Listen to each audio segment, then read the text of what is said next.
Hi, my name's Kristen, and today we're going to go over emails and notes in Accelo. This is going to be the basis of the communication on the project record and how to keep the project records intact and all under the same umbrella. So in doing so, we're going to go over relocating an activity, initiating an email from the project record, and initiating an internal note from the project record. So my previous position, long time ago, I was a quality manager for a medical device company.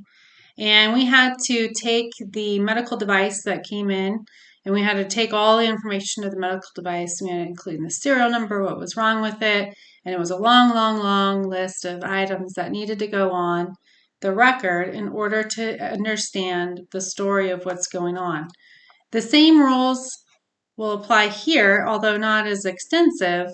We obviously don't need to be doing serial numbers or medical devices, but we are keeping projects together.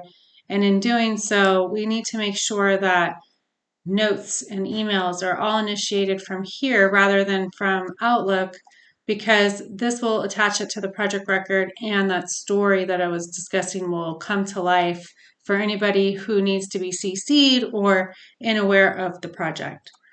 Okay, with that being said, I've taken us to a project here, NewPay.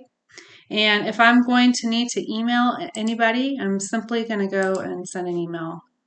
And this will pull up the main contact. If there's anybody else, you can type in contacts. I just did like NewPay. Here's all the contacts so you can select.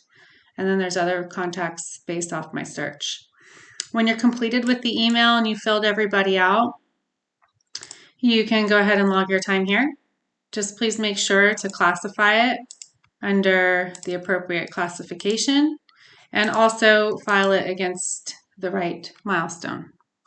If you're directly doing it against the project and there is no milestone, you can just leave it against the project.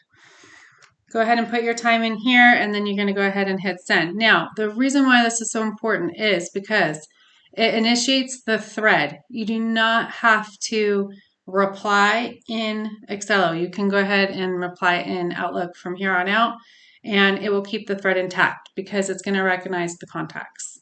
So not saying you have to work out of the system, so to say, but when you want to generate an email, you will need to come here and grab all the right people. And then that's great because you can log your time as well. You'll notice it auto-CC the people on the team, so that way you don't have to worry about who to auto-CC. Now, if you just want to go ahead and leave a note for these people, for Tennessee or Ryan, you can go ahead and just, you can't send a note to a contact, so you have to remove the contact and just go ahead and send the note. Same rules apply. You can add time and you can classify it. So notes, emails do have to come from the system. They need to be originated. Later on, when there's a reply, you don't have to come in here to reply. You can reply from your Outlook. Okay, so that is a requirement that is going to be able to show from the activity stream what's going on when that email is sent, and then all the records can get intact and we can give that same quality to the customer without anything getting missed. I did say I was going to talk about relocating activities. I have talked about it in another video, but to reiterate, if you go to my inbox, just real quick, and you see that there is no symbol, you do want to relocate that activity because that means that that chain was broken and the email is no longer being tracked on the project record. And because we want to keep all project records together, please make sure that there is a symbol of some sort by clicking on and relocating that activity. Okay, thank you for your time. Take care.